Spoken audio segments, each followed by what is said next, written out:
Salam damai. Mari teman-teman, kita akan segera mulai di bagian hari ini. Walaupun kita tidak berdiri di satu tempat seperti bagian biasanya, kita boleh yakin bahwa rasakan hati kita sungguh-sungguh beribadah kepada Tuhan. Maka Tuhan hadir di masing-masing. Kasih karunia dari Tuhan senantiasa menyertai kita sekalian. Mari kita berdoa untuk mengawali ibadah kita. Terima kasih Tuhan telah mengumpulkan kami di tempat ini dengan selamat. Sekarang kami akan beribadah, kiranya Engkau menyertai dari awal pertengahan hingga akhir. Dalam nama-Mu kami telah berdoa dan mengucap syukur. Amin. Di dalam kondisi penyebaran wabah COVID-19 seperti ini, kita tetap harus beriman bahwa Tuhan tetap senantiasa beserta kita. Maka kita akan menerima berita anugerah dan petunjuk hidup baru. Berita anugerah terambil dari Yohanes 3 ayat 16. Karena begitu besar kasih Allah akan dunia ini, sehingga Ia telah mengaruniakan anaknya yang tunggal, supaya setiap orang yang percaya kepadanya tidak binasa, melainkan beroleh hidup yang kekal. Untuk petunjuk hidup baru terambil dari 4 ayat 8-9.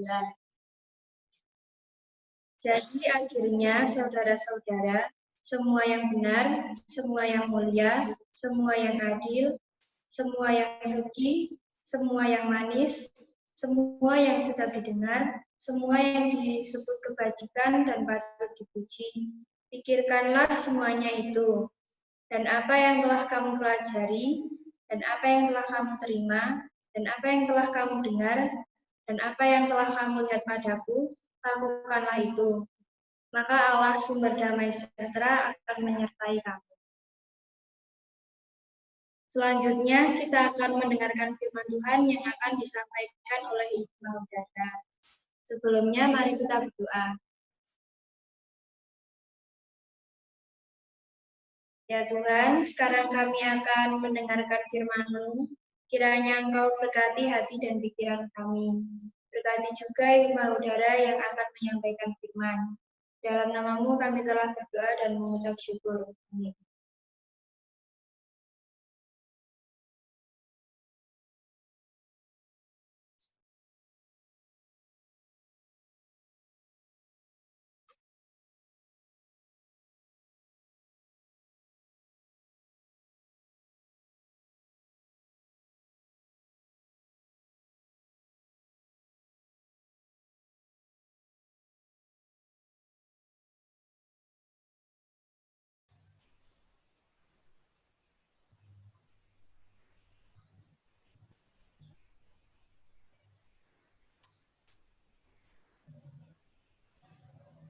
Nah, pagi hari ini kita akan belajar dari Matius 16, Matius 13 ayat 24 sampai dengan 30, dilanjutkan dengan Matius 36 sampai dengan 43. Ibu akan membacakannya untuk kalian semua. Matius 13 ayat 24 sampai dengan 40. Demikian firman Tuhan. Yesus membentangkan suatu perumpamaan lain lagi kepada mereka. Katanya, hal kerajaan surga itu seumpama orang yang menaburkan benih yang baik di ladangnya. Tetapi pada waktu semua orang tidur, datanglah musuhnya, menaburkan benih lalang di antara gandum itu, lalu pergi. Ketika gandum itu tumbuh dan mulai berbulir, nampak jugalah lalang itu. Maka datanglah hamba-hamba Tuan ladang itu kepadanya dan berkata, Tuan, bukankah benih baik yang Tuan taburkan di ladang Tuan? Dari manakah lalang itu? Jawab Tuan itu, seorang musuh yang melakukannya. Lalu berkatalah hamba-hamba itu kepadanya, "Jadi maukah Tuan supaya kami pergi mencabut lalang itu?" Tetapi ia berkata, "Jangan, sebab mungkin gandum itu ikut terjabut pada waktu kamu mencabut lalang itu. Biarkanlah keduanya tumbuh bersama sampai waktu menuai. Pada waktu itu, aku akan berkata kepada para penuai, kumpulkanlah dahulu lalang itu dan ikat berberkas-berkas untuk dibakar. Kemudian kumpulkanlah gandum itu ke dalam lumbungku." Kita lanjut ke ayat 36 sampai dengan ayat 43. Penjelasan perumpamaan tentang lalang di antara gandum. Maka Yesus pun meninggalkan orang banyak itu, lalu pulang. Murid-muridnya datang dan berkata kepadanya, "Jelaskanlah kepada kami perumpamaan tentang lalang di ladang itu." Ia menjawab katanya, "Orang yang menabur benih baik ialah anak manusia. Ladang ialah dunia. Benih yang baik itu anak-anak kerajaan, dan lalang anak-anak si jahat. Musuh yang menabur benih ialah iblis. Maksud saya, musuh yang menabur benih lalang ialah iblis. Waktu menuai ialah akhir zaman, dan para penuai itu malaikat. Maka seperti lalang itu dikumpulkan dan dibakar dalam api, demikian juga pada akhir zaman.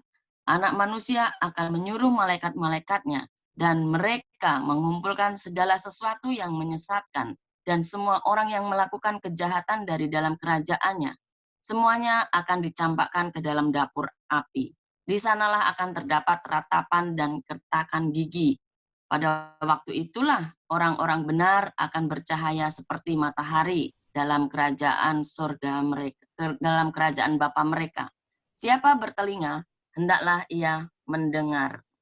Demikian bunyi firman Tuhan yang akan kita renungkan bersama-sama. Nah, anak-anak yang terkasih, tema pada pagi hari ini adalah Aku Anak Allah. Tujuan dari firman ini adalah mengajarkan agar kita semua, para remaja, dapat mempertahankan identitasnya sebagai anak Tuhan. Sekalipun banyak menghadapi tantangan dalam pergaulan. Next, Mbak Dia.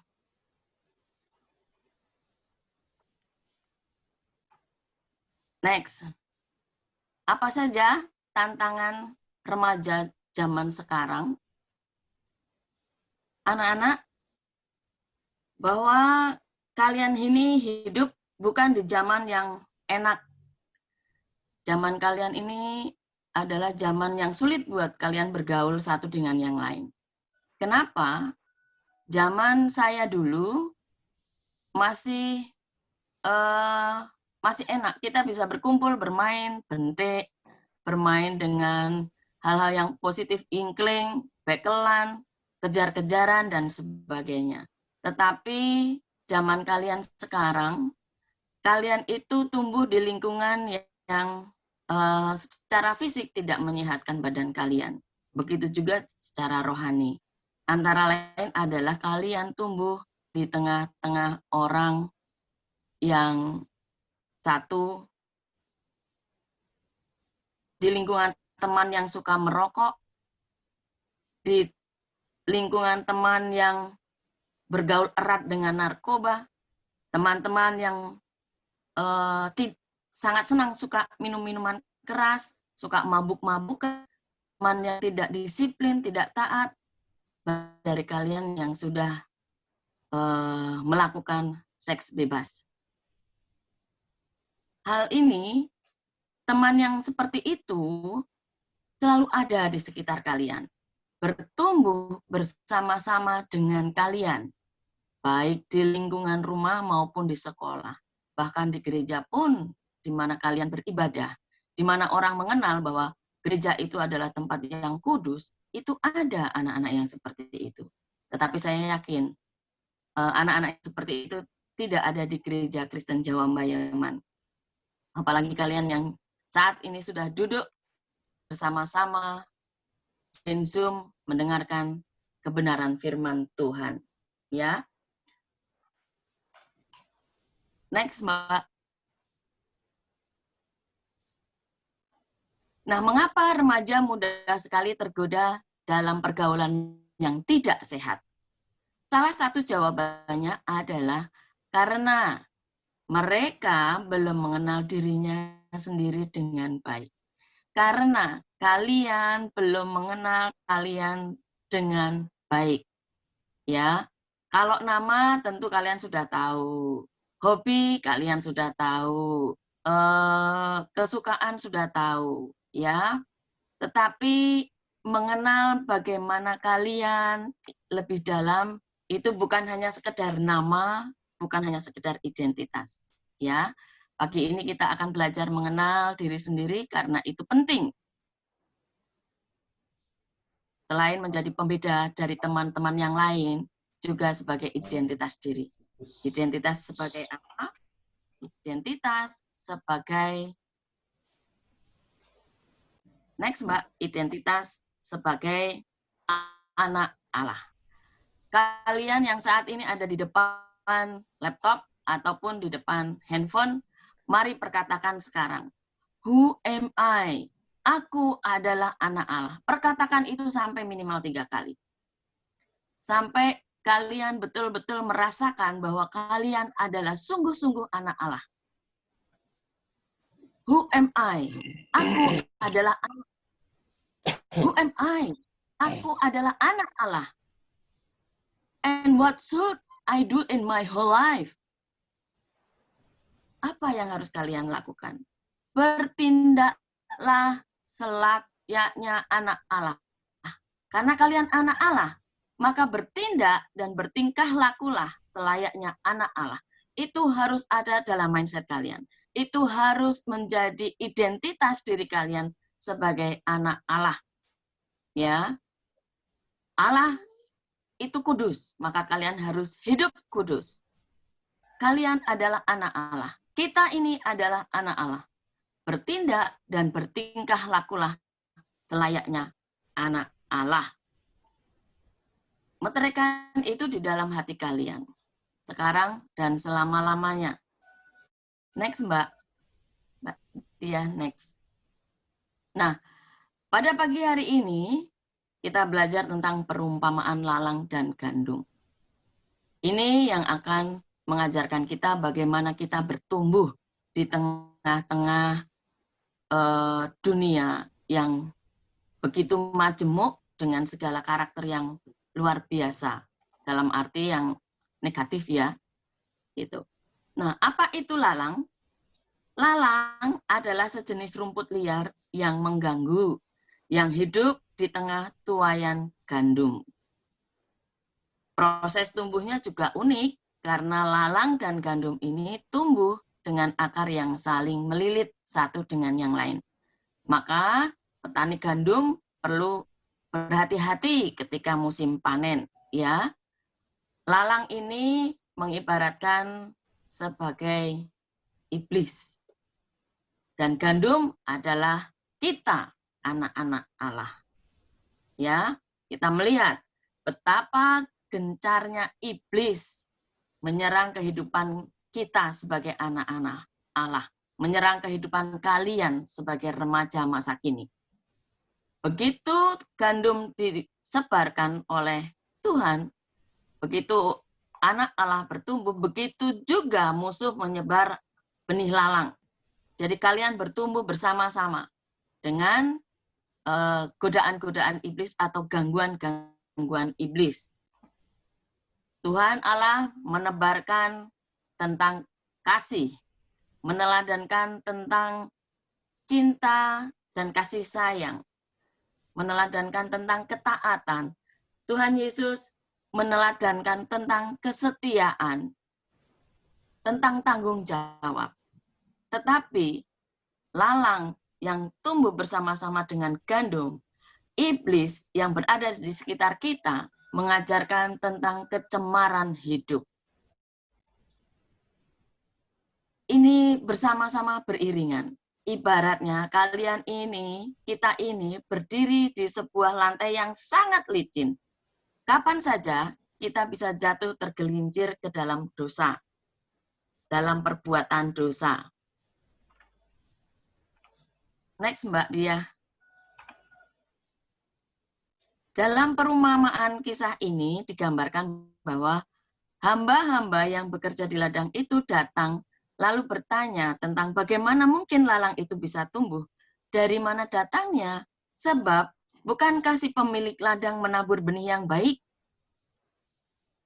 Si pemilik ladang tidak dengan tegas mengatakan siapa yang membuat lalang itu tumbuh di antara gandum. Ia hanya menjawab, seorang musuh yang melakukannya. Siapa musuhnya? Iblis. Iblis yang melakukannya. Karena dia tidak senang anak-anak hebat dari GKJ Paiman bertumbuh rohaninya. Mereka tidak senang. Iblis tidak senang, maka dengan berbagai cara dia akan menghancurkan kalian yang dekat dengan Tuhan. Karena iblis ingin mencari teman, ya. Next, Mbak Dia. Ayat yang cukup penting ini justru nampak dalam jawaban si tuan pemilik ladang ketika hamba-hambanya bertanya, apakah mereka perlu pergi dan mencabut lalang agar gandum bisa bertumbuh dengan baik? Ia mengatakan untuk tidak mencabut lalang karena bisa jadi nanti malah gandum itu ikut tercabut dan membiarkannya sampai tiba waktunya panen. Kenapa gandumnya bisa tercabut? Karena itu tadi, lalang itu ketika tumbuh akarnya saling mengait dengan gandum. Bisa dibayangkan bukan anak-anak, bagaimana gencarnya iblis ingin membawa kalian seturut dengan apa yang menjadi kehendaknya. Kalian akan digondeli terus ketika kalian akan mendekatkan diri kepada Tuhan. Itu harus kalian sadari. Tetapi jangan takut, karena ketika Tuhan Yesus naik ke surga, Tuhan Yesus menggantikannya dengan Roh Kudus yang saat ini ada dalam diri kalian. Itu yang akan mengingatkan kalian, itu yang akan memproteksi kalian. Tetapi kalian harus menjaga diri kalian baik-baik. Dan ketika panen tiba, gandum akan dikumpulkan dan disimpan dalam lumbung, sementara lalang akan dikumpulkan dan dibakar. Lumbung di sini adalah menggambarkan tentang kerajaan surga. Dan lalang yang dikumpulkan dan dibakar itu menggambarkan tentang akhir daripada iblis-iblis yang mengganggu pertumbuhan rohani kalian, yang mengganggu kalian mencari identitas diri sebagai anak Allah. Ya, mereka akan dikumpulkan dan kemudian dibakar. Tetapi kalian anak-anak Allah yang tadi sudah mengaku bahwa kalian anak Allah, itu akan dikumpulkan dan disimpan dalam lumbung. Kalian akan dikumpulkan dan nanti akan bersama-sama naik ke dalam kerajaan surga. Anak-anak yang terkasih, next Mbak Dia.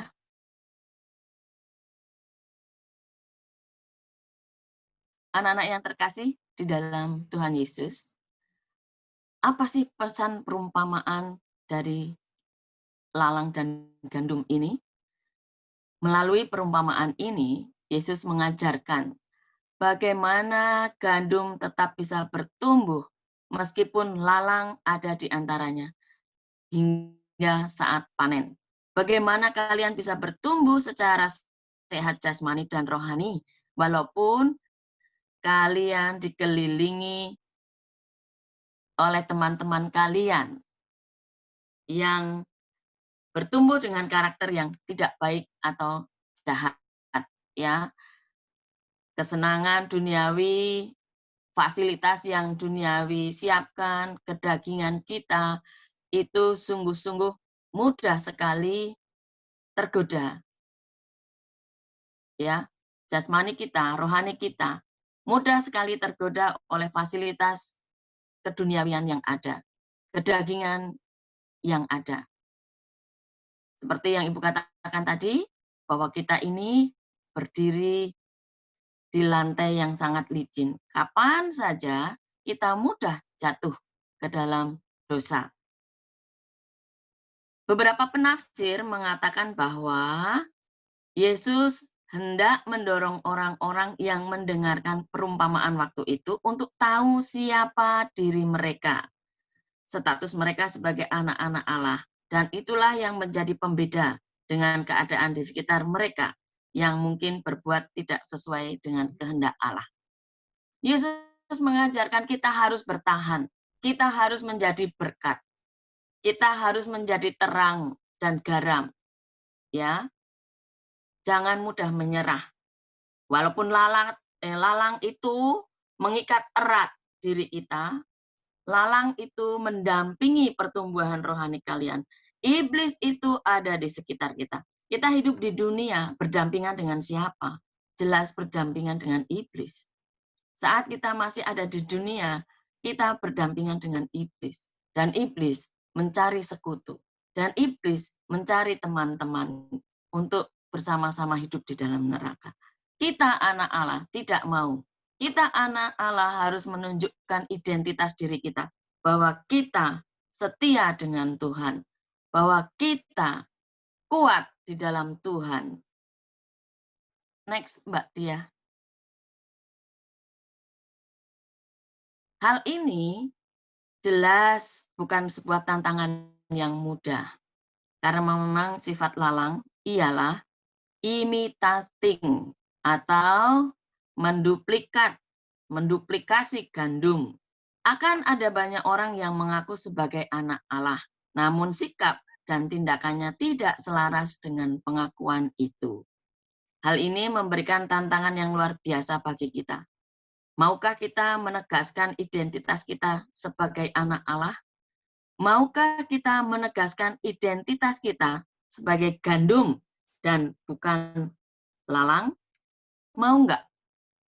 Kalau kalian mau menunjukkan identitas kalian sebagai anak Allah, maka dalam keseharian kalian, apa yang harus kalian lakukan adalah seturut dengan kehendak Allah.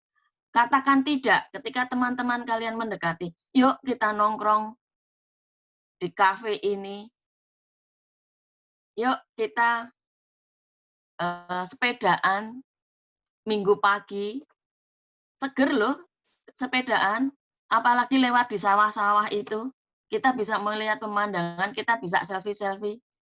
Godaan-godaan seperti itu anak-anak yang akan menguji sejauh mana kalian setia.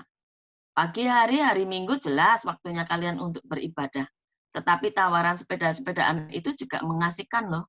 Apalagi bisa selfie-selfie kemudian pasang di sosial media, kemudian upload di Instagram, terlihat di situ banyak komentar, hilang sudah waktu kalian untuk beribadah.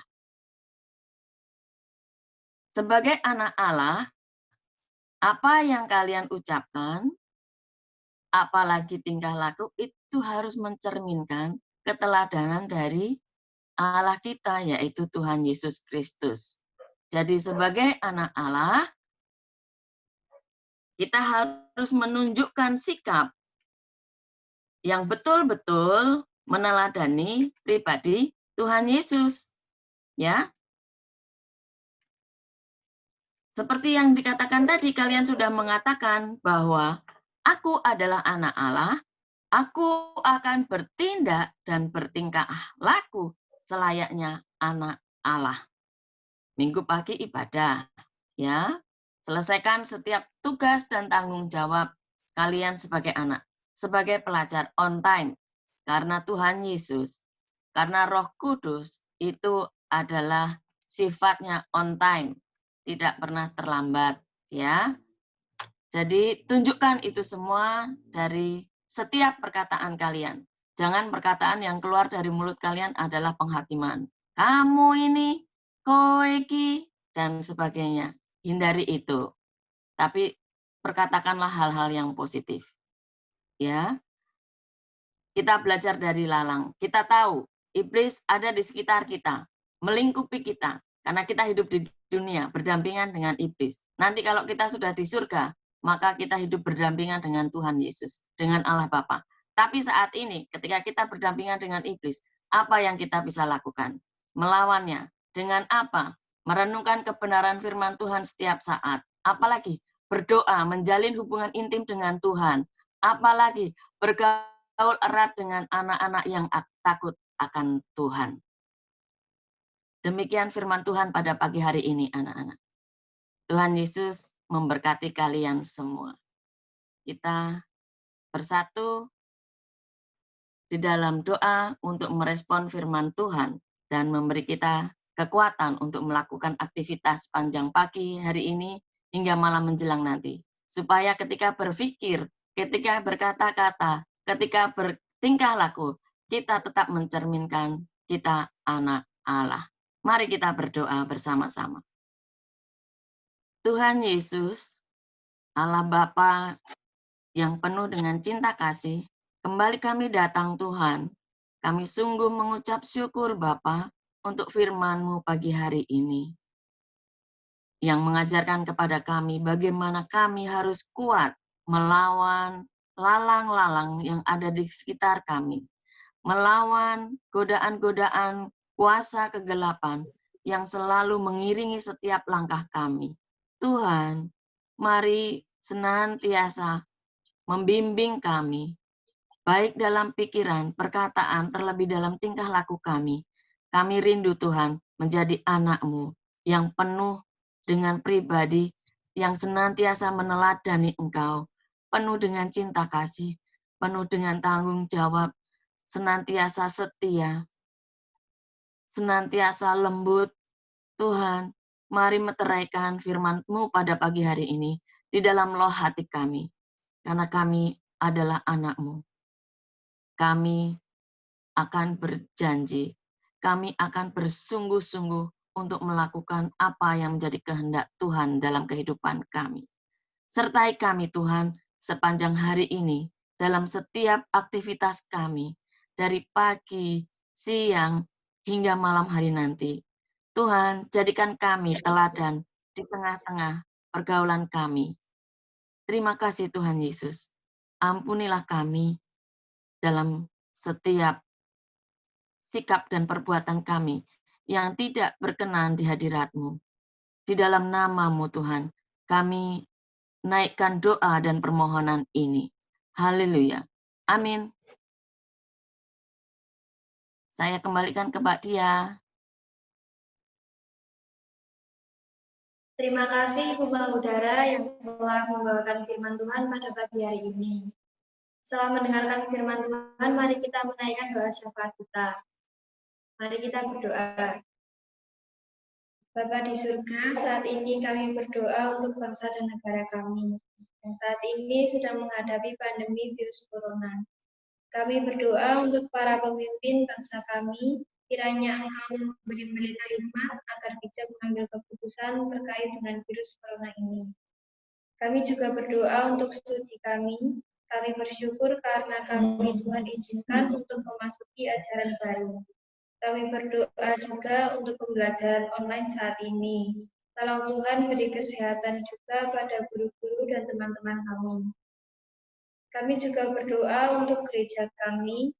Tolong Tuhan berkati setiap para pendeta, majelis, dan para jemaat. Kiranya Tuhan limpahkan berkat penyertaan bagi mereka. Kami juga berdoa untuk keluarga kami. Tolong Tuhan berkati dengan kesehatan dan tolong Tuhan beri sukacita pada keluarga kami. Di dalam nama Tuhan Yesus kami telah berdoa dan mengucap syukur. Amin. Dengan senantiasa mengingat pada baptisan kita, mari kita mengucapkan pengakuan iman rasuli. Teman-teman, saya minta untuk bangkit berdiri di tempat masing-masing dan meletakkan tangan kanan di atas kiri.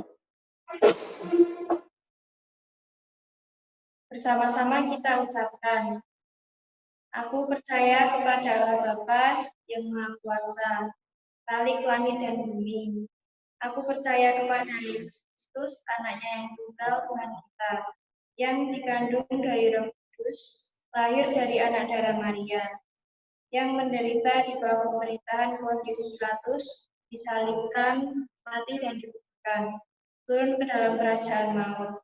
Pada hari yang ketiga, bangkit pula dari antara orang mati, naik ke surga, duduk di sebelah kanan Allah, Bapa yang Maha Kuasa, dan akan datang dari sana untuk menghakimi orang yang hidup dan yang mati. Aku percaya kepada Roh Kudus, gereja yang kudus dan am, persekutuan orang kudus, pengampunan dosa, kebangkitan daging, dan hidup yang kekal.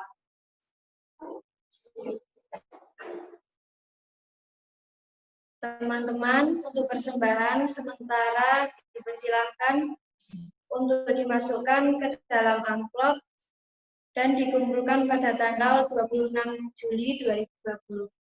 Seperti ini. Sebelum mengakhiri ibadah kita, mari kita tutup dengan doa. Terima kasih Tuhan untuk penyertaan-Mu dari awal hingga akhir ibadah ini. Tolong Tuhan pertemukan kami kembali minggu depan dalam ibadah komisi remaja ini. Dalam nama-Mu kami telah berdoa dan mengucap syukur. Amin. Syukur kepada Allah yang masih memberikan kesempatan kepada kita untuk tetap beribadah kepada-Nya dalam masa-masa sulit seperti ini. Dengan tetap percaya dan senantiasa mengingat kuasa-Nya, kita terima berkat Tuhan. Kasih karunia dari Allah Bapa, Tuhan kita, menyertai kita sampai selama-lamanya. Amin. Terima kasih untuk semua yang sudah ikut pada ini. Pengumumannya untuk habis ini tetap teman-teman isi absen biasa untuk tanggal 20. Kemudian satu lagi minggu depan tanggal 26 itu akan ada ibadah awal tahun ajaran. Itu dilakukan secara online oleh Komisi Ibadah Pendidikan Anak Remaja dan Pemuda. Kemudian besok akses untuk link ibadah online-nya secara premier di channelnya GKJ Magelang. Untuk pengumuman lebih lanjutnya nanti akan dilakukan selain ada ibadah pagi seperti kita, sorenya jam 4 sore kita akan ada ibadah syukur awal tahun sama sekaligus alih kelas untuk teman-teman yang dari sekolah minggu komisi remaja dan dari komisi remaja ke pemuda. Mungkin gitu aja. Selamat hari Minggu. Terima kasih. Saya akan tunggu teman-teman boleh ucapkan selamat hari Minggu untuk semuanya. Selamat hari Minggu. Hari Minggu.